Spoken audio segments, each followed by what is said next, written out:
প্রিয় দর্শক, সবাইকে স্বাগত জানাচ্ছি এনটিভিতে সরাসরি সম্প্রচারিত আলোচনাধর্মী অনুষ্ঠান আইএফআইসি নিবেদিত এই সময়ের সাথে আছি আমি মুকসিমুল হাসান এবং আমাদের সঙ্গে দুজন অতিথি রয়েছেন।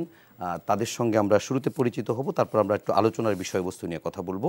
আমাদের সঙ্গে রয়েছেন নীলুফার চৌধুরী মনি, স্বনির্ভর বিষয়ক সহ সম্পাদক, বাংলাদেশ জাতীয়তাবাদী দল বিএনপি, এবং রয়েছেন নুরুল হক নূর, সভাপতি গণ অধিকার পরিষদ এবং সাবেক ডাকসুর ভিপি। আপনাদের দুজনকেই স্বাগত জানাচ্ছি এনটিভির স্টুডিওতে। আজকের আলোচনায় আমরা ঠিক এমন একটা মুহূর্তে আজকের এই আয়োজন, যখন আমরা দেখেছি যে আজকেও জাতীয় ঐকমত্য কমিশন তারা সংলাপ করেছে রাজনৈতিক দলগুলোর সঙ্গে, বিশেষ করে তারা আলোচনা করেছে যে কোন কোন বিষয়গুলো নির্বাচনের আগে কিংবা পরে, বিশেষ করে জুলাই সনদ ইত্যাদি বিষয় নিয়ে।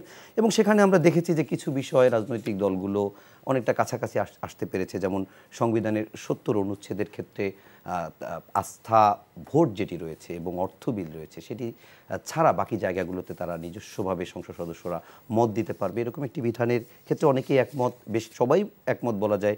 সংসদে নারী আসনের ইস্যুতে অনেকটাই একমত, কিন্তু দ্বিকক্ষ বিশিষ্ট দুই কক্ষের সংসদের পক্ষে অনেকেই মত দিলেও দুই একটি দলের সেটি আপত্তিও আছে। অনেকগুলো জায়গা এরকম আছে যেগুলোতে রাজনৈতিক দলগুলো ঠিক একই কাতারে আছে, আবার অনেকগুলো বিষয় আছে যেখানে রাজনৈতিক দলগুলোর মধ্যে সামান্য দূরত্বও রয়েছে।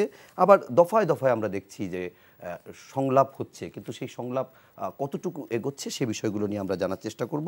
আমি প্রথমেই নীলুফার চৌধুরী মনি আপা, আপনার কাছে প্রথমেই জানতে চাই, যদিও আজকে বেশিরভাগ জানার বিষয় আমার থাকবে একটু নূরের কাছ থেকে, কেননা নুরুল হক নূর তিনি আজকের আলোচনায় অংশ নিয়েছেন।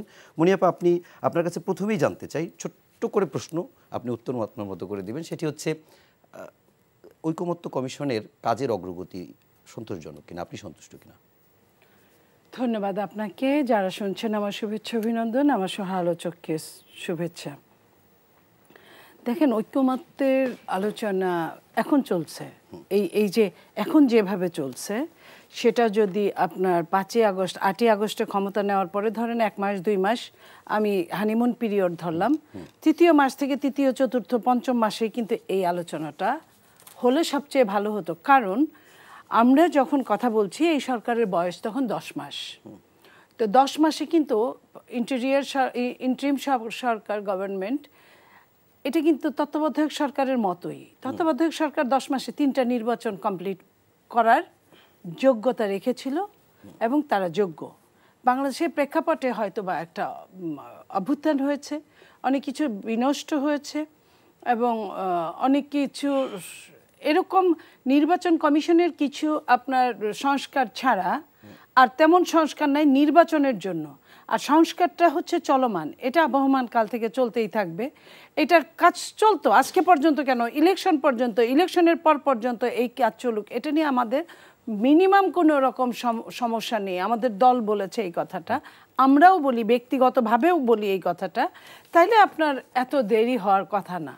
এখন এটাকে নিয়ে চুলচেরা হিসাব বিশ্লেষণ এই যে করার, এত লম্বা আপনার শ্রেণীবিন্যাস, এই শ্রেণীবিন্যাসটা কিন্তু আমার মনে হয় তাহলে সংসদ সদস্যদের কাজ থাকে না বললেই চলে, যদি তারা মেনে নেয়।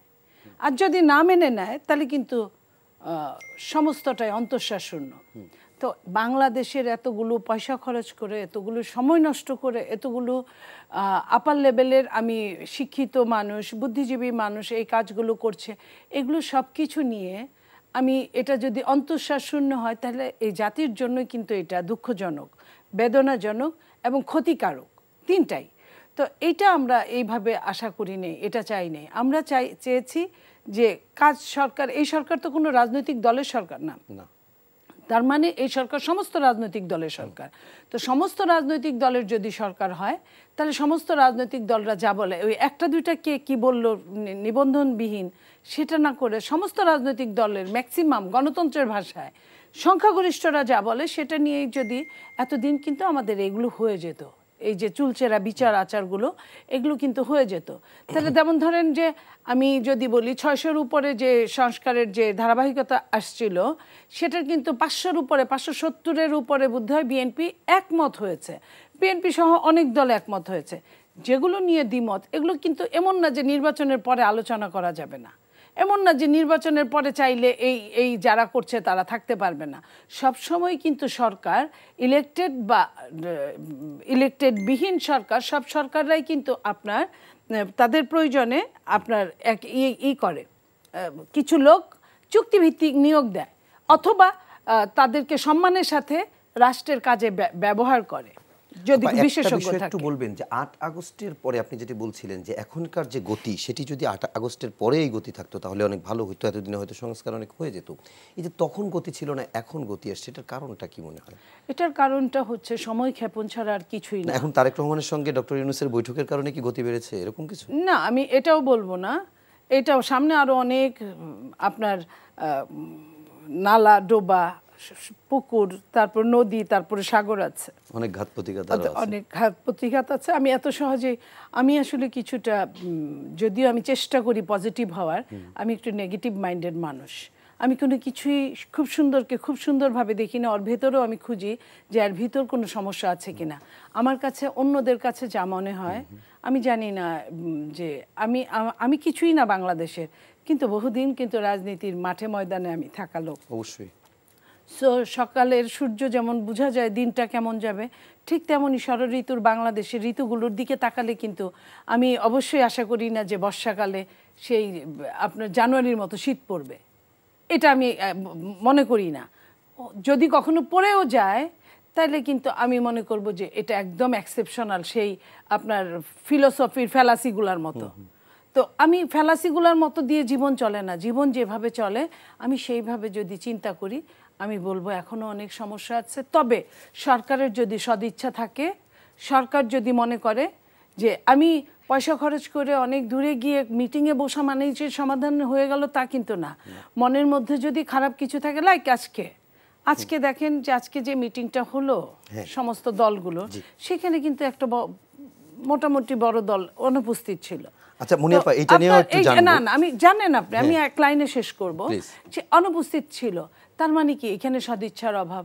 2 দিন পরে আরেকটা দল অনুপস্থিত থাকবে, 3 নম্বর দিনে আরেকজনকে দিয়ে আন্দোলন করাবে। আমরা যদিও এখন আর ওই আন্দোলনকে ভয় পাই না, কিন্তু আন্দোলন করতে চাই না। আমরা চাই যে সুষ্ঠুভাবে বাংলাদেশের সমাধানগুলো হয়ে যাক।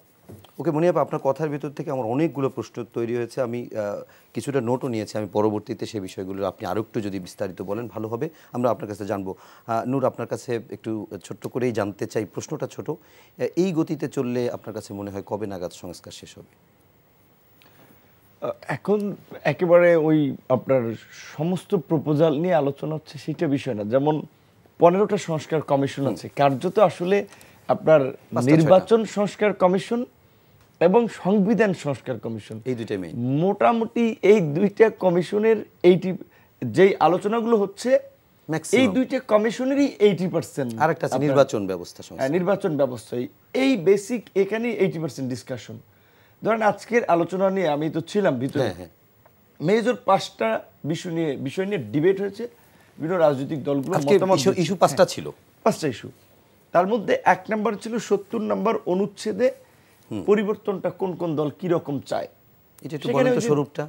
সেখানে যেমন 2টো বিষয়ে, যে অর্থ বিল এবং আস্থা বিলে, এটা ব্যতীত অন্যান্য ক্ষেত্রে সংসদ সদস্যদের ফ্রিডম থাকবে। সেই ক্ষেত্রে বিএনপি সহ আরো কিছু রাজনৈতিক দল জাতীয় নিরাপত্তা বা জননিরাপত্তা ইস্যুটা আনেছে, এই সংক্রান্ত বিলেও যেন সংসদ সদস্যরা নিজ দলের বাইরে ভোট দিতে পারে না, এবং সংবিধান সংশোধনেরও বিষয়, এইটা একটা আলোচনায় আছে। এই দুটো বিষয়ে মত বিরোধ হয়েছে, যেই কারণে কমিশন এইটাকে বলছে যে তারা প্রয়োজন এটা ফুটনোট হিসেবে দিয়ে দেবে, যে এটা নিয়ে আলোচনা হয়েছে, বাট একেবারে যেই সমস্ত বিষয়গুলো নিয়ে সবাই ঐক্যমত হবে ওইটাকেই তারা জাতীয় সনদে অন্তর্ভুক্ত করতে চায়। তো তাহলে ধরেন যে এটাকে সেটেল হয়েছে। সেকেন্ড হচ্ছে নারীর প্রতিনিধিত্ব সংসদে আপনার 100 আসন, দ্বিকক্ষ বিশিষ্ট পার্লামেন্ট হলে লয়ার হাউসে 100 আসন নারীদের জন্য ফিক্স করা, তবে তারা সিলেক্টেড না, ওই 100 আসনে ইলেক্টেড হবে। এটা নিয়ে সব দল একমত হয়েছে যে আসন 100 হবে, কিন্তু প্রক্রিয়াটা নিয়ে কনক্লুশনে পৌঁছাতে পারে না, যে প্রক্রিয়াটা কি রিজার্ভ থাকবে, মানে আনইলেক্টেড হবে না সিলেক্টেড হবে, এইটা নিয়ে পৌঁছাতে পারে নাই। 3 নম্বরে ছিল আপনার সংসদীয় যে কমিটিটা আছে আমাদের বর্তমানে। 2 নম্বরটা একটু আরেকটু ক্লিয়ার করবেন, কোন কোন দল এখানে মানে একমত হয়নি বা মানে আসলে নির্বাচন প্রক্রিয়াটা নিয়ে সমস্যা? সব দল আপনার বলতে গেলে মেজরিটি দলই, তারপরও 2-1টা দল বলেছে যে আমরা একটু পার্টিতে একটু বিস্তারিত আলাপ করতে চাই, এই জন্য ঐক্যমত্য কমিশন সময় দিয়েছে। ওকে, 2-1 দিন লাগে সময় আমরা দিব। জি। 3 নম্বর হচ্ছে যে আপনার এই সংসদীয় যে কমিটিগুলো হয় পার্লামেন্টের 50টার কমিটি বর্তমান কাঠামো হয়, সেইখানে প্রস্তাবিত এই সংস্কার কমিশনে রাজনৈতিক দলগুলো বলেছে যে 50% স্বরাষ্ট্র পররাষ্ট্র আপনার সহ গুরুত্বপূর্ণ কমিটিগুলো সহ 50% যেন বিরোধী দলকে দেওয়া হয়। এইখানেও আপনার 50%? হ্যাঁ, এটা কি সম্ভব না, কিন্তু তারপরে এখানে বিএনপির মতো বড় দল কিন্তু একমত হয়েছে, শুধু স্বরাষ্ট্র এবং পররাষ্ট্র বিষয়ে তারা দ্বিমত পোষণ করেছে। কারণ এগুলো সবগুলো কমিটি চিফ করার ক্ষেত্রে, এটা কমিটি প্রধান সভাপতির, হ্যাঁ সভাপতির ক্ষেত্রে স্বরাষ্ট্র পররাষ্ট্রতে বিএনপি দ্বিমত করেছে, বাকি অনেকগুলো বিষয় একমত পোষণ করেছে। কারণ হচ্ছে তাদের যুক্তি হচ্ছে এখানে বা যারা সরকার গঠন করবে নিরাপত্তার অনেক বিষয় আছে, বিরোধী দল পরিস্থিতি ভলাটাইল করতে চাবে, কিংবা পররাষ্ট্র বিষয়ে বিশেষ করে বাংলাদেশে 50 বছরের একটা ইস্যু হচ্ছে প্রতিবেশী দেশের রাজনীতির একটা ইস্যু। সো সেখানে সেন্সিটিভ জায়গায় যদি বিরোধী দলের ইনভলভমেন্ট থাকে তাহলে সরকার অস্থির হতে পারে। এই জায়গা থেকে দুটো জায়গায় এটা আমরা মনে করি যৌক্তিক আছে, যারা সরকার চালানো হতে পারে। কিন্তু তারপরেও যে অন্তত কিছু অংশ 50% অন্য কমিটিগুলোর ক্ষেত্রে দেওয়া ইনভলভমেন্ট করা, এখানে সবাই একমত হয়েছে। 4 নম্বরে হচ্ছে যে আপনার এই যে আপনার প্রধান, এটা ছিল শেষ, যে বিচারপতি নিয়োগের ক্ষেত্রে সবাই বলেছে যে আপনার যে আপিল বিভাগের জ্যেষ্ঠতম 2 কিংবা 3 জনের মধ্যে থেকে একজনকে বিচারপতি অ্যাপয়েন্টমেন্ট করা। সেইখানে ধরেন এনসিপি কিংবা আরো 2-1টি দল তারা আপনার বলেছিল যে আপনার না, প্রথম জন কি 2টা দল বলেছিল বোধহয় প্রথম জন কি আপনার বিচারপতি করা, প্রধান বিচারপতি করা। সেখানে বলেছে ধরেন একজনের অবসরে যাওয়ার বয়স আছে 2 মাস চাকরির, তাকে যদি চিফ জাস্টিস করে আবার কয়েকদিন পরে একজনকে অ্যাপয়েন্টমেন্ট করতে হচ্ছে। তাছাড়া ধরেন আমরা সবাই মানুষ, সবাই রাজনীতিবিদ হলেও তো দোষে গুণে আমাদের মধ্যে 19-20 আছে। সেই ক্ষেত্রে বলেছে একেবারে 1 নাম্বার কি চিফ জাস্টিস করতে হবে, সেই ক্ষেত্রে অনেক ক্ষেত্রে যোগ্য লোক বঞ্চিত হতে পারে। 2 জনের মধ্যে থেকে একজন, এ বিষয়ে সবাই একমত পোষণ করেছে মোটামুটি। আর একটা বিষয় ছিল যে আমাদের এই দ্বিকক্ষ বিশিষ্ট পার্লামেন্ট, যে পার্লামেন্ট কি বর্তমান সিস্টেমে থাকবে নাকি দ্বিকক্ষ বিশিষ্ট হবে। সেখানে যেমন আমাদের দল ধরেন আমরা যখন 21 সালে দল ঘোষণা দেই তখন থেকে কিন্তু আমরা ভারসাম্যপূর্ণ সংসদের জন্য আমরা আনুপাতিক হারে নির্বাচনের কথা বলেছি। এই দল আনুপাতিক হারে নির্বাচনের সাথে অনেকগুলো দলই একমত, জামাত, চরমোনাই টরমোনাই সহ অনেকেই। কিন্তু তারপরেও ঐক্যমত্য কমিশন অন্যান্য দলগুলোর সাথে আলাপ করে তারা বলেছে যে এই মুহূর্তে এই সংখ্যানুপাতিক নির্বাচন বাস্তবায়ন করা তারা সম্ভব নয়।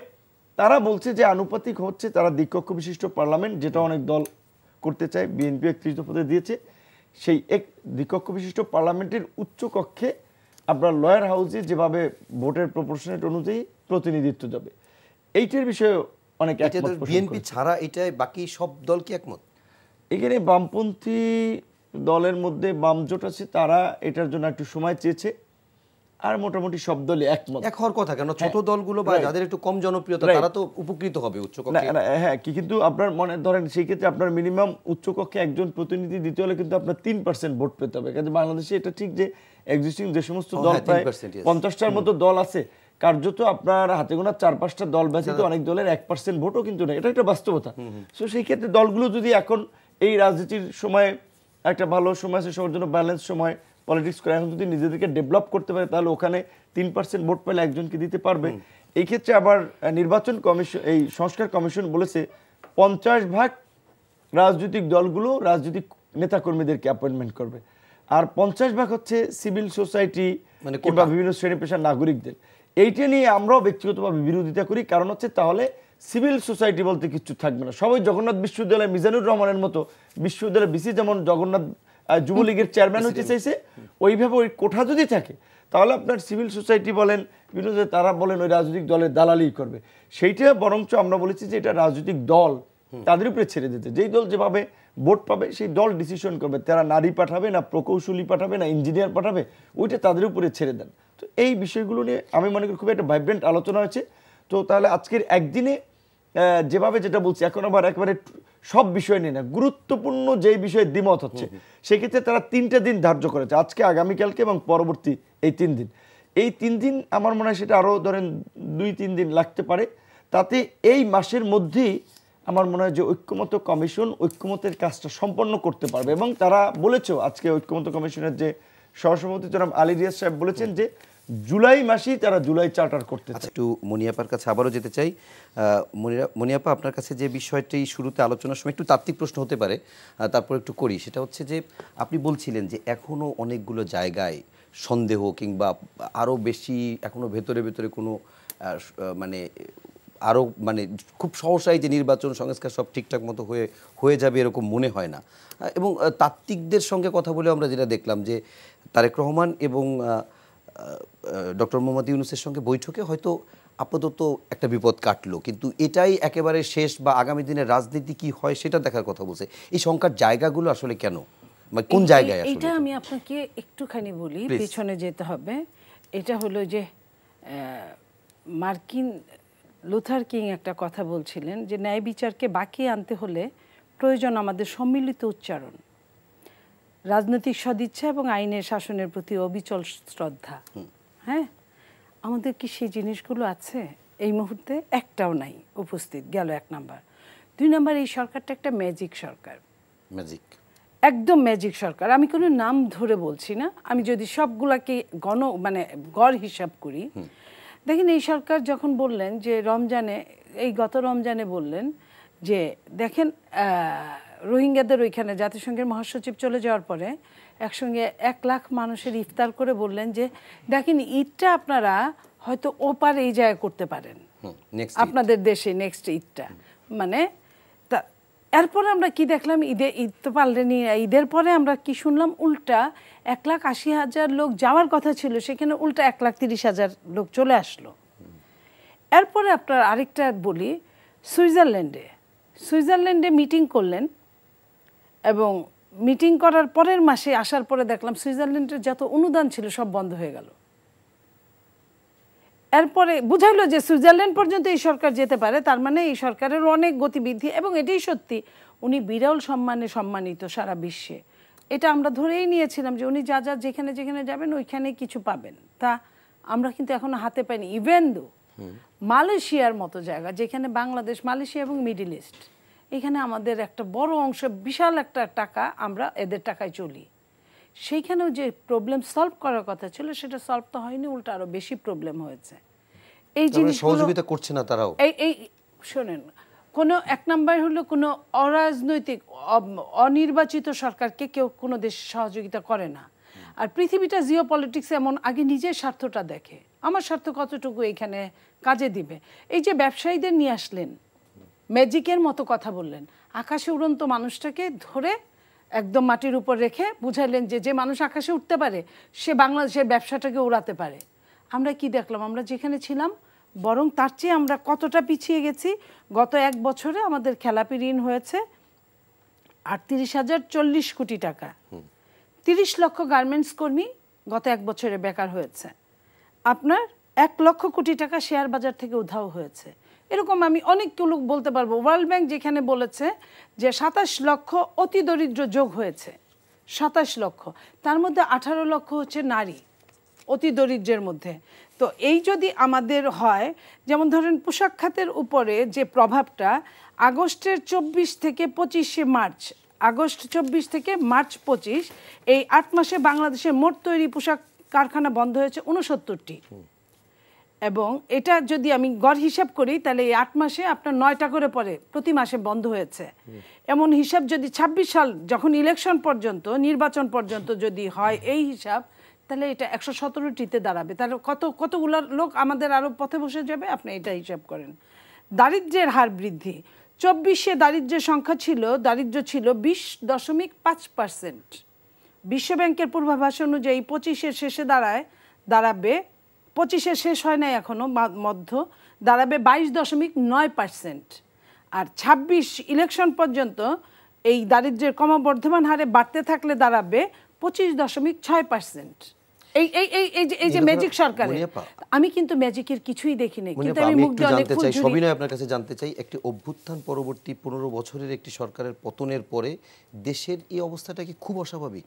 আমি আপনি যখন আমরা 3 জন ফেলোর, তখন আমরা তৃতীয় জনকে নিয়ে এসেছি কিন্তু হায়ারে মানুষ আনলে কিন্তু আপনার মনে আছে অর্থ উপদেষ্টা বলেছিলেন এসেই, যে অর্থ দেখেই বলেছিলেন যে বাংলাদেশের অর্থ যা আছে করা যাবে, তেমন কোনো অসুবিধা হবে না। পরে আবার তারপরে কি বললেন যখন জেনে, তাহলে আমি তো প্রাইমারি স্কুলের বাচ্চাদের মতো মন্তব্য করতে পারি না, কারণ তারা কিন্তু প্রত্যেকেই কিন্তু অভিজ্ঞ তাদের জায়গায়। তো পরে বললেন না শুধু, আমরা দেখলাম 8-10টা যে 10টা ব্যাংকে প্রবলেম ছিল, সেই 10টা ব্যাংক পথে বসে গেল, আপনার শেয়ার বাজার আরো ধ্বংস হয়ে গেল, লাখ কোটি টাকা চলে গেল। তাইলে আপনার মনে করেন যে আমরা কোনখানে আমাদের সমস্যার সমাধান আমরা পেয়েছি? আপনার এই সমস্যাগুলো কাটানোর জন্য আমাদের যা যা দরকার, আমরা তার কোনোটা কি আমাদের হাতের নাগালে আছে? উনি কিন্তু, আমরা কি মনে করেছিলাম উনি চাইলেই অনেক কিছু আনতে পারবেন, কিন্তু উনি কিছুই আনতে পারেন নাই। উনি চাইলেই সব রাজনৈতিক দলরা একভাবে, এক মঞ্চে, এক হাত রেখে কিন্তু ইন্ডিয়ার সাথে যখন সমস্যা চরমে, তখন কিন্তু জাতীয় ঐক্য গঠন করে এসেছিল। কেন, কিসের জন্য, কি অবস্থা, কিচ্ছু জিজ্ঞেস করে নাই কোনো রাজনৈতিক দল সেইখানে। তার মানে তাহলে রাজনৈতিক দলদের কিন্তু সদিচ্ছার কোনো অভাব নাই। ওনারও তো সদিচ্ছার অভাব থাকলে উনি লন্ডনে যে তো কোনো এরকম আসলে রাষ্ট্রীয় কোনো সফর বলে মনে হয় না, দ্বিপাক্ষিক সফর তো অবশ্যই না, এরকম একটি সফর আমার অনেকেই তো মনে করেন যে হয়তো উনি তারেক রহমানের সঙ্গে দেখা করতেই গিয়েছিলেন, তার মানে সদিচ্ছা আছে মনে হয়। আপনার সমালোচকরা তো অন্য কথা বলেন। কিরকম? সমালোচকরা বলেন যে উনি যখন, আপনি খেয়াল করবেন যে আমাদের নেতা যখন একটা হাত এগিয়ে দিয়েছেন, উনি 2 হাত দিয়ে ধরেছেন। তো 2 হাত দিয়ে ধরার মানে ওনার পায়ের নিচে মাটি নাই, মাটিটা ঠিক করার জন্যই হয়তো বা please help me, please help us, এটাও তো হতে পারে। তো আমি এটা বলছি না যে এটাই সঠিক, হ্যাঁ, এটা কিন্তু সমালোচকরা বলছেন, আমি বলছি না। তো এখন আমার কথা হলো যে উনি সহজভাবে যে দলের আপনার স্ট্যান্ডিং কমিটির মেম্বার জনাব সালাউদ্দিন সাহেব বললেন তার 5 দিন আগে যে আমরা 4 দিন 5 দিন যাবত চেষ্টা করেও আমরা সময় নিতে পারছি না, তার 5-7 দিন 10 দিন পরেই কিন্তু আমরা দেখলাম এই অবস্থা, যে উনি গেলেন, উনি সময় দিলেন। তো আমরা তো এরকম সময় চাই নাই। আমরা বিএনপি যে একটা উদারনৈতিক দল, বিএনপি বারবার এই কথাটা প্রমাণ করেছে, এখনো করছে। বিএনপিকে যেভাবে বলছে যে 1-to-1 বৈঠক, বিএনপি কিন্তু নিজে থেকে বলে না এই কথাটা।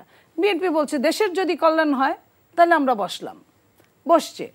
বিএনপিকে বলছে যেটা যৌথ ব্রিফিংয়ে যা বলছে বিএনপি কিন্তু ওইটাই শুনছে। ব্রিফিং কিন্তু দিয়েছে কারা? যে যিনারা ব্রিফিং দিয়েছে বা যিনারা এর আগের মিটিংয়ে বসা ছিল, তাদের সম্পর্কে কিন্তু বিএনপি লিখিত বলেছিলেন যে এই তিনজনকে আমরা প্রত্যাহার চাই। প্রত্যাহার তো হয়ই নেই, বরং বিএনপিকে আঙ্গুল দিয়ে বুঝিয়ে দিয়েছে যে আমরা যেটা চাই এটাই হয়। তাহলে তো কিছু হলো না। তার মানে আমি এক বাক্যে একটু আপনার কাছে শুনতে চাই, তার মানে আপনার কাছে কি মনে হয় যে বিএনপির সাথে সহযোগিতামূলক বা সৌহার্দ্যমূলক একটা সম্পর্ক সরকার চায় না? আমি পজিটিভ হতে চাই, খুব চেষ্টা করি, কিন্তু আপনি দেখেন না হয়তো। আমি পজিটিভ হতে চাই, যদি হয় এর চেয়ে সুখী বাংলাদেশের মানুষ কিন্তু খুব খুশি এই কয়েকদিনে। এর চেয়ে সুখী বোধহয় বাংলাদেশের মানুষের চেয়ে আর কেউ হবে না। আমি একটু নূরের কাছে একটু যেতে চাই। নূর, আপনার কাছে মনিয়াপার সাথে একটু মানে একটু সংস্কারের বাইরে চলে গেছিলাম আমরা, বা ঐকমত্যের পেছনের ঘটনায় গিয়েছিলাম। আমি একটু আপনার কাছে একটু কয়েকটা বিষয় জানতে চাই। প্রথমেই জানতে চাই যে ধরেন যে আলোচনা আজকে আপনাদের হয়েছে, সেখানে যদি 2 কক্ষ বিশিষ্ট সংসদ হয়, সেখানে নিম্নকক্ষের যারা নির্বাচিত হবেন তাদের অর্থাৎ নিম্নকক্ষের এমপিদের সংখ্যানুপাতিক হারে উচ্চকক্ষ হবে নাকি ভোটের আনুপাতিক হারে হবে? সেই জায়গায় আমরা যতটুকু জানি যে বিএনপি চায় ভোটের না, মানে নিম্নকক্ষের সংসদের আসন অনুযায়ী উচ্চকক্ষে হোক। বাকি প্রায় অনেক দলই চায় যে না, সেটা না হয়ে বরং যে যতটুকু পার্সেন্টেজ ভোট পায় সেটা অনুযায়ী উচ্চকক্ষে হোক। এই জায়গায় আপনারা যারা বিএনপির সঙ্গে দীর্ঘদিন আন্দোলন সংগ্রাম করে আসছেন, এক ধরনের জোটেই আছেন, আপনারা কি বিএনপিকে কনভিন্স করতে পারবেন এই বিষয়ে? না, এখানে কনভিন্স করা তো ধরেন আমাদের দায়িত্ব না, কনভিন্স করা তো ঐক্যমত্য কমিশন, তারা রেফারি বা আম্পায়ারের ভূমিকা আছে, তারা করবার। এখানে আমার জানার মতে অলরেডি সব দল মানে হচ্ছে দ্বিকক্ষ বিশিষ্টর বিষয়ে যে সমস্ত দল একমত হয়েছে তারা ওইটাই কন্ডিশন বা ওই বিবেচনায় একমত হয়েছে যে প্রাপ্ত ভোটের আপনার শতাংশের হার অনুযায়ী তাদের প্রতিনিধি উচ্চকক্ষে নির্ধারিত হবে। কেউ যদি 3% ভোট পায় তাহলে উচ্চকক্ষে তার যেহেতু 100, তাহলে আপনার একজন প্রতিনিধি থাকবে। সো ওই পার্সেন্টেজ ওই অনুযায়ী নির্ধারণ হচ্ছে ভোটের অনুপাতে। এখানে এমপি কতজন হইলো ওই অনুপাতে না। এটা হচ্ছে মোটামুটি, এটা বিএনপিও সম্মত হবে, এটা মোটামুটি সব দলই একমত। শুধুমাত্র বামপন্থী দল তারা একটু নিজেদের পার্টির মধ্যে আলোচনা করার জন্য একটু সময়। আচ্ছা, আরেকটা প্রশ্ন একটু জানতে চাই। আজকে আমরা যতটুকু দেখেছি যে এখানে মোট 29টা রাজনৈতিক দল ছিল, তার ভিতরে আপনার দল ছিল, বিএনপি ছিল, এনসিপি ছিল, সিপিবি ছিল, অনেক দলই ছিল, কিন্তু জামাতের কোনো প্রতিনিধিত্ব দেখা যায়নি। এবং এ ব্যাপারে প্রশ্ন করলে আলী রিয়াজ তিনি জানিয়েছেন যে আগামীকাল তারা থাকবে আশা করা যাচ্ছে, কিন্তু আজকে কেন ছিল না আপনারা কিছু জানেন?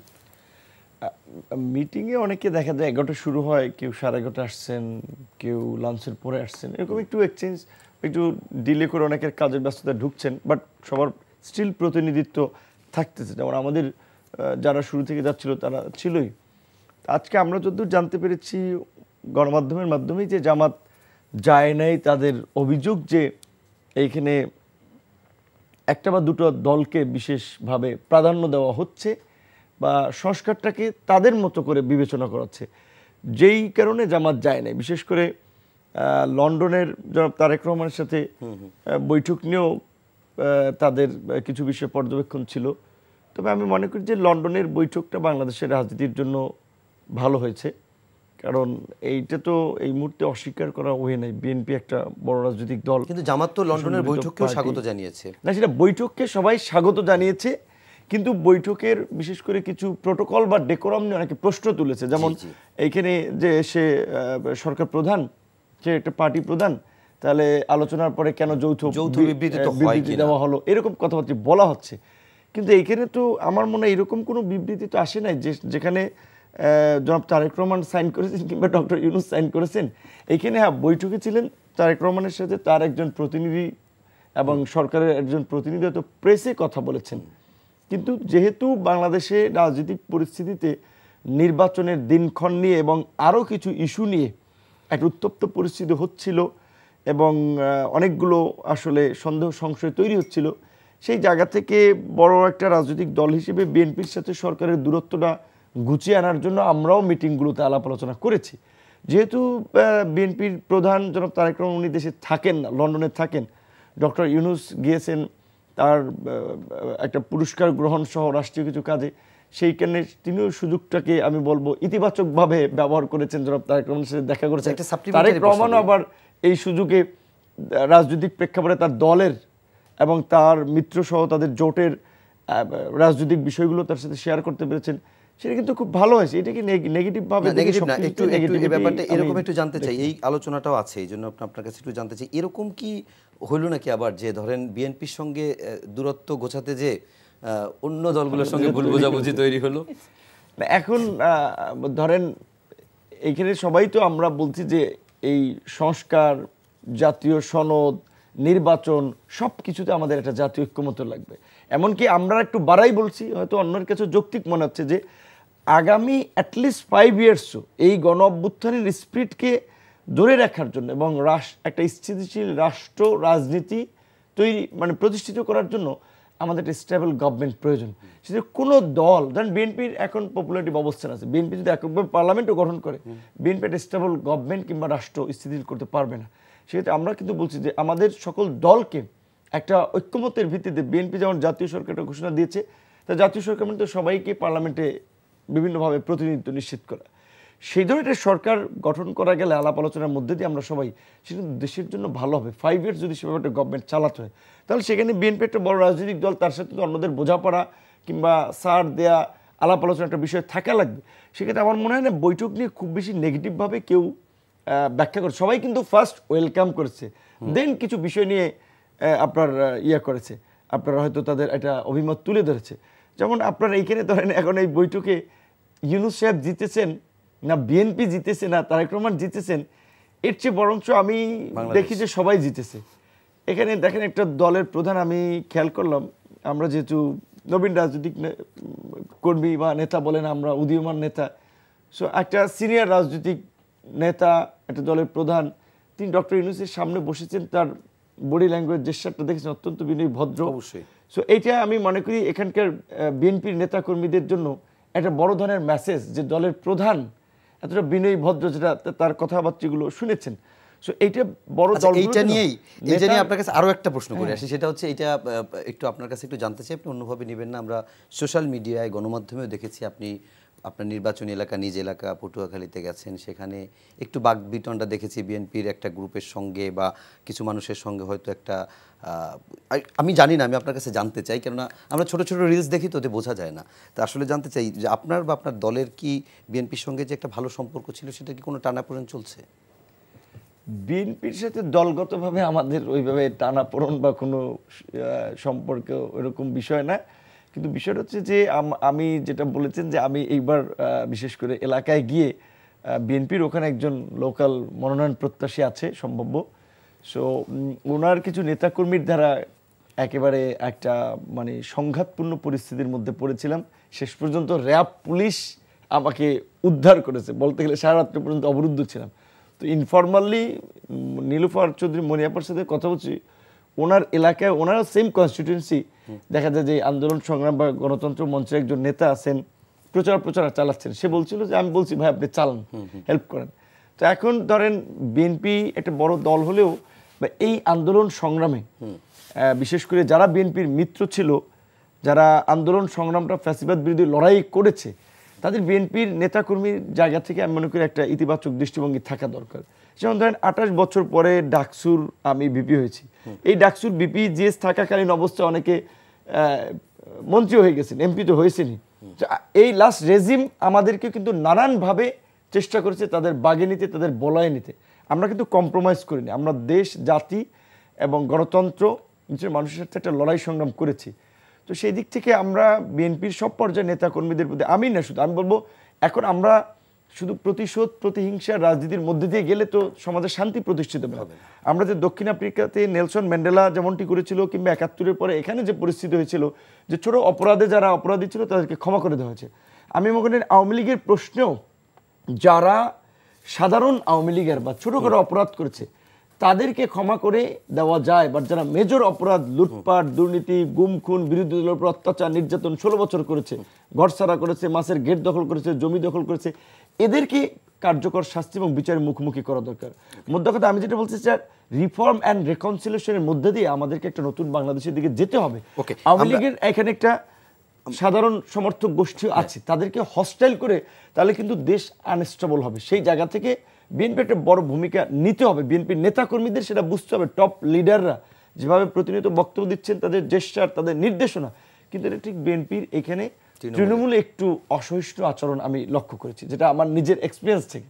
ওকে মনিয়া ভাই, তৃণমূলে এত অসহিষ্ণু বা এরকম আসলে অনেকে অনেক সময় বলে, এটা কি আসলে অনেকটা ক্ষমতার কাছাকাছি চলে যাওয়া বা বিএনপির অনেক একটা বিশাল জনপ্রিয়তার কারণে? এটা দেখেন, এটা বিএনপি বড় দল, অস্বীকার করছি না যে কিছু সমস্যা সব দলেই আছে, সব দলে আছে, এটা নুরুদের দলেও আছে। নুরু উনি তার দল ভাঙে নাই, ভেঙে একটা নতুন দল আবার ভেঙে চলে গেল না আপনার রেজা সাহেব, আমাদের দলের কর্মী থেকে 4টে দল তৈরি হয়েছে, ভেঙেছে। তো সেই হিসেবে বিএনপির মতো এত বড় একটা দল কিন্তু ভাঙার চেষ্টা করেছে সরকার, অনেক ভাঙে নাই। তো আমরা বলবো না যে বিএনপি ফেরেস্তার দল, বিএনপি মানুষের দল, ভুল শুদ্ধ হবে। তবে যারা এই মুহূর্তে যারা কথা বলছে, আমি যেমন আমার ছোট ভাই নিয়ে কথা হচ্ছে, ছাত্র দল করতে এক সময় সে, আমি তারও বিপক্ষে না, আমি নুরুরও বিপক্ষে না। আমি শুধু বলতে চাই, মব যারা সৃষ্টি করেছিল, মব দিয়েই তো আগস্ট অভ্যুত্থান হলো, মব দিয়েই। মবটা তো আসলে অফিসিয়ালি বন্ধ হয় নাই। আপনি ওই তৃণমূলের ছোটোখাটো মবের কথা বলবেন, বড় বড় মব হচ্ছে। এই মবে এই 5ই আগস্ট থেকে এই পর্যন্ত কতগুলো লোক মারা গেছে, সেটার কিন্তু এটাকে কিন্তু মেন জিনিস নিয়ে আমাদের টানতে হবে, তারপর ওগুলো কিন্তু অটোমেটিক ঠিক হয়ে যাবে। তো এইখানে নুরুরা যেটা একটা সময় হয়তো প্রয়োজন ছিল, ওই সময়টা, সেটাও কিন্তু এই রেজিম চেঞ্জ হলে কিন্তু আরেকবার সমস্যায় পড়বে সবাই। সেইখান থেকে নুরুহ যে উতরাবে আমি তাও বলবো না, আমি চাই যে যারা কষ্ট করছে তারা উতরায় যাক, কিন্তু এই যে মব যদি এখন বন্ধ না করে অফিসিয়ালি, সেটা কিন্তু অনেক দূর পর্যন্ত নিয়ে যাবে। বাংলাদেশে ভালো কিছু হবে না। আমরা যে শঙ্কা প্রকাশ করি, আমরা যে সংশয়ে থাকি, সেটাই হয়তো কাজে দিবে। তো সেই জন্য আমি বলছি, যদি উপরের দিকে মব ঠিক হয়ে যায়, তৃণমূলে অটোমেটিকলি ঠিক হয়ে যাবে। কোনো মুভি রাষ্ট্রের জন্য ভালো না, ব্যক্তির জন্য ভালো না, গোষ্ঠীর জন্য ভালো না, দলের জন্য ভালো না। কারা করছে মবগুলো? এখন যে যেভাবে পারছে তারা ওইভাবেই করছে। যে যেখানে মবের একটা উত্তর হচ্ছে মাইট ইজ রাইট, যে যেভাবে এটাকে নেগেটিভলি ইউজ করা। বাংলাদেশে সবচেয়ে বেশি মানে মাইট হচ্ছে বিএনপির। আমি ওইটা বলছি না, বিএনপি অনেক সময় কিন্তু বিএনপির আভ্যন্তরীণ কুন্দলও থাকে, আচ্ছা, আমরা সেটাও কিন্তু স্ক্রিপ্ট করি না। তো আমাদের কথা হলো যারা ছোট ছোট দল, যারা ছোট ছোট গোষ্ঠী, তারাও কিন্তু এই ধরনের মবের মধ্যে পড়ে গেছে। তো এটা যদি এখন ছোটদের অনেক ক্ষমতা, তো ছোটরা যদি এটা অফিসিয়ালি বন্ধ করে, যেমন কিছুদিন আগে আমরা যে এনসিপির দেখলাম যে আর্মিদের সাথে সরাসরি সৈনিকদের সাথে বাদানুবাদ হচ্ছে চরমভাবে রংপুর ডিভিশনে, তারপরে গাজীপুরে আমরা দেখলাম যেগুলো চরমভাবে, এবং ধানমন্ডিতে তারা ছাড়িয়ে নিয়ে গেল মবের উপর ডিপেন্ড করে। পুলিশ যখন ধরে তখন কিন্তু তারপরে ছাড়ানোর জন্য কিন্তু বিশেষ আইন কানুন আছে, আইনের মাধ্যমে, অন্যায়ভাবে ধরলেও কিন্তু একটা আইনের মাধ্যমে যেতে হয়, সেটাকে কিন্তু জবরদস্তি করে ছাড়ানোটা ঠিক না। তো এই যে মবগুলো, মব সবার জন্য। এখন বিএনপি বড় দল দেখে কিংবা বিএনপিকে একটা শ্রেণী জঘন্য পর্যায়ে নিয়ে যাওয়ার জন্য যাতে ক্ষমতায় না আসতে দেওয়া হয়, কারণ ভোট দিলে তো মানুষ, জনগণ তো বিএনপিকেই ভোট দিবে, যাতে এইটা নষ্ট করলে কতই নষ্ট করবে, তাতে হবে কি আরও ফেরোসাস হয়ে যাবে। আপনি যদি আমাকে চরম অত্যাচার করেন, আমি কিন্তু মানুষ, আমি কিন্তু একটা টাইমে মনে রাখবো। আমি মুখ দিয়ে না বললেও, রাজনীতি করি মুখ দিয়ে বলবো না, কিন্তু আমি কিন্তু কারণে বুঝায় দিব। এটাই কিন্তু হয় এইখানে। লাখে একজন মানুষ হয়তো বা এটা করে না, সে লাখে একজন নিয়ে, হাজারে একজন নিয়ে তো আমার কারবার না। আমার কারবার তো 10-এ একজন নিয়ে, 5-এ একজন নিয়ে। মুনিয়াপা, আপনাকে আরেকটা এটা নিয়ে একটু শেষ প্রশ্ন, তারপরে আমরা আবার একটু ঐকমত্যে যাব। সেটি হচ্ছে যে আপনি যেটা বললেন যে এরকম মব হচ্ছে, অনেক কিছু হচ্ছে, অনেক জায়গায় অসঙ্গতি হচ্ছে, সরকার সেও আপনার সরকার করছে না, এটা সবকিছু দায়িত্ব সরকারকে জিজ্ঞেস করলে তারা বলছে যে পুলিশ এখনো ওই অবস্থায় যেতে পারে নাই, আইন শৃঙ্খলা সব জায়গায় ঠিক হয়নি, সেটি এক ধরনের স্বীকার করে নেয়। কিন্তু রাষ্ট্র ক্ষমতায় একটা সরকার আছে যারা আসলে একরকমের, কিন্তু সমাজ ক্ষমতায় কিন্তু আসলে বিএনপি অনেক জায়গায় আছে। তা এইটা সমাজটা তো তার, সে এইটাকে কতটুকু নিয়ন্ত্রণ, সমাজ ক্ষমতায় বিএনপি একটা করতে পারে, বহিষ্কার করতে পারে না, ওইটা তো দলীয়, কিন্তু আমি বলি সে সমাজটাকে বিএনপি কিভাবে এখানে ক্যাপাসিটির বিল্ড আপ করবে, এখানে কোনোভাবেই সম্ভব না। কারণ আপনি তো সবাই একরকম নেবে না, ওইখানে আরেকটা প্রপাগান্ডা হবে, আরেকটা মব হবে, পিছনে স্লোগান দিবে, মিছিল করবে, তখন কিন্তু বিএনপির উপর দায় পড়বে। অথচ এই সরকার আপনি দেখেন মব কোন পর্যন্ত, এটাও তো এক ধরনের মব। আওয়ামী লীগকে নিষিদ্ধ করলো সরকার, বিদেশ গিয়া বললো নিষিদ্ধ না, স্থগিত করলো সরকার। আচ্ছা, স্থগিতই ধরলাম, স্থগিত আওয়ামী লীগ কিন্তু ঢাকা বিশ্ববিদ্যালয়ে মিছিল করেছে, একদম জঙ্গি স্টাইলে মিছিল করেছে। যার নিষিদ্ধ সে যখন মিছিল করবে, সে তো অবশ্যই জঙ্গি স্টাইলটাই ধারণ করবে। তাহলে সেইখানে এগুলো যদি বন্ধ করতে না পারে, আওয়ামী লীগের ঘরে ঘরে টাকার খনি, একটা আওয়ামী লীগকে ওইভাবে শাস্তির আওতায় আনতে পারছে সরকার, বা এনেছে সরকার? তো সুযোগ দিয়েছে আওয়ামী লীগকে পালিয়ে যেতে। আওয়ামী লীগের টাকাগুলোকে আওয়ামী লীগ যেন সুরাহা করে যায়। সবাই তো বলছে 3 দিনে চলে গেছে নাকি সবাই। আপনি শুনেন, 8 মাস 10 মাস পরে আপনি যখন একটা ব্যাংক ফ্রোজেন করবেন, যার সমস্যা আছে সে কি ব্যাংকে টাকা রাখবে? তাহলে এটা তো সরকার করছে।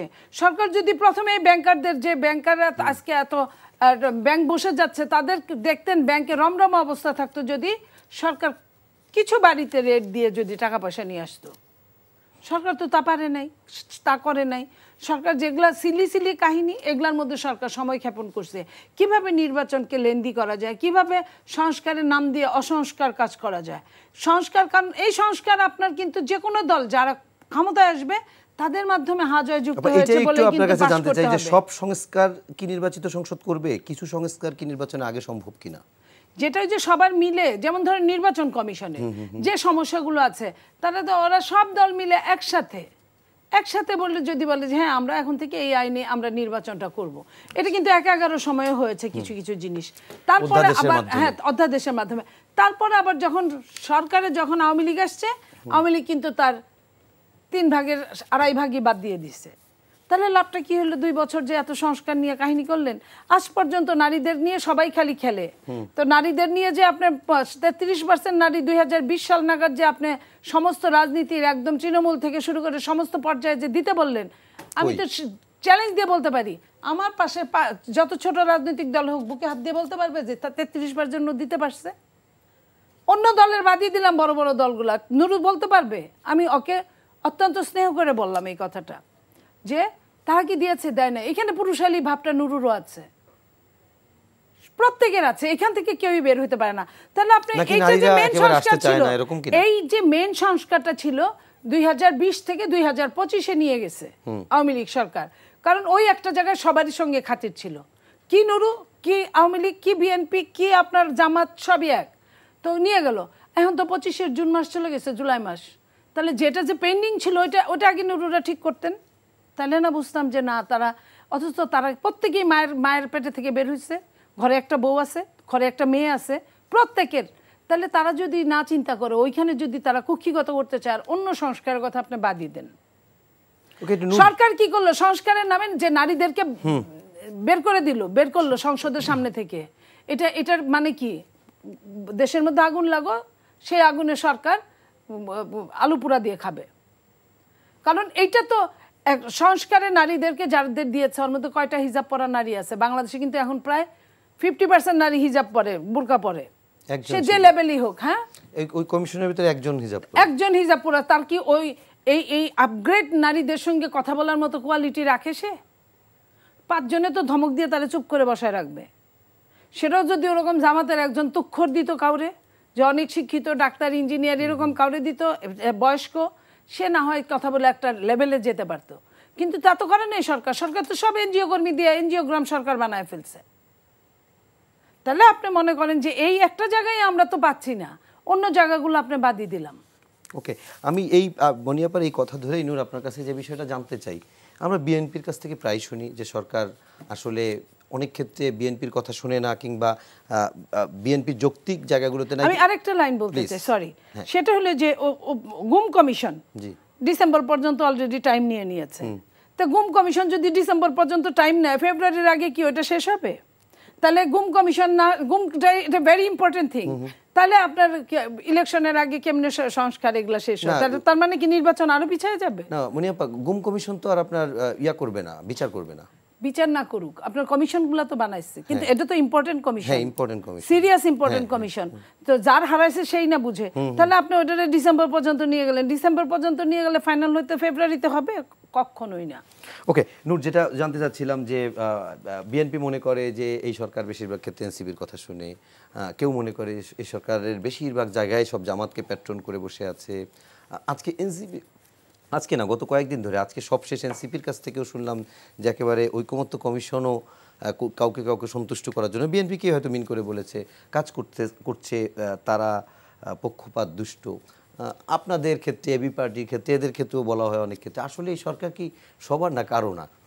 এখন এই ক্ষেত্রে ওই যে আঞ্চলিক ভাষায় একটা প্রবাদ বলে যে খাইছে তার জন্য 12, যে না খাইছে তার দরকার নেই।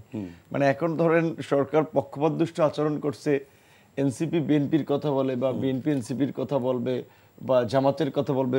প্রকৃত অর্থে এটা ঠিক যে যেহেতু পলিটিক্যাল পার্টি বা বাংলাদেশের রাজনীতি 2টা মেরু ছিল, একটা আওয়ামী লীগ আর একটা হচ্ছে এনটি আওয়ামী লীগ, স্বাভাবিকভাবেই।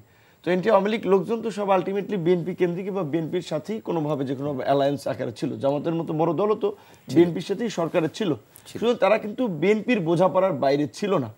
বিএনপির যদি প্রশাসনে বিএনপির 2জন লোক বিএনপি কোনোভাবে অ্যাক্সেস দিতে পারছে, জামাত কিন্তু একজন নিয়ে নিয়েছে। তো এইভাবে কিন্তু বলতে গেলে যে এখনকার বর্তমান গভর্নমেন্টে বিএনপির লোক আছে, জামাতের লোক আছে, আর এনসিপি তো এটা তো বাস্তবিক করছে যেটা বলে যে আপনার কিংস পার্টি হিসেবে, বা এটা তো মানে গভর্নমেন্টের কি বলবেন আপনার সৎ ছেলে পেলে না, আপন সন্তানের মতোই। তো এটা তো ঠিক যে এখানে আমাদের চিফ অ্যাডভাইজার তো পত্রপত্রিকায়ও তাদের প্রতি ব্লেসিংসের কথা বলেছেন।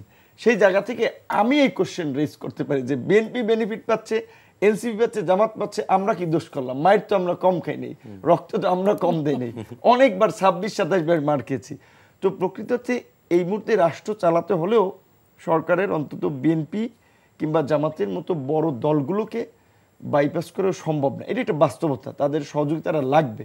কিন্তু যেহেতু তারা যেটা ইউনূস স্যার আমাদেরকে বলেছে যে আমি একটা ভালো নির্বাচন দিতে চাই যেন সেটা বাংলাদেশে একটা উদাহরণ হয়ে থাকে, সেই জন্য এবং আমরা যেই সংস্কারগুলো নিয়ে আলাপ আলোচনা হচ্ছে সেখানে আমি মনে করি আপা যেটা বলেছে আমার দায়টা কম। ধরেন আমি রাজনীতির মাঠে 7 বছর, সে আমার চেয়ে অনেক বছর, আমি রাজনীতিতে মাঠে আসার আগে সে এমপিও ছিল।